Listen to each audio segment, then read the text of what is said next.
this video, I'm going to show you the ways to fix your read limited on Snapchat. So in order to fix your read limited on Snapchat, you'll have to follow the steps. First thing, you can go ahead and try updating your application. Sometimes if you have not updated your application in a while, then it might be one of the issue.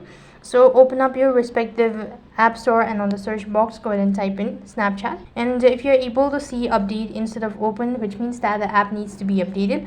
After updating your application, you should be able to fix the issue. If the issue persists on, then you can also try clearing your cache as well as data. So for that case, long press on your Snapchat and go to the app info page, and here you need to go to storage and cache and click on clear cache as well as data. Now only press on clear storage if you know your credential, otherwise you'll not be able to log in into your account. Now doing this procedure, it should be able to fix the issue. Now however, if you're still unable to fix it, then you can also try restarting your device and at the same time reinstalling the Snapchat app, and that should be able to fix the issue all at once. So these are some of the ways how you can fix your read limited on Snapchat. That is all for this video. I hope the video was helpful. Make sure to like, share and subscribe to our channel. Thank you for watching. See you in the next video.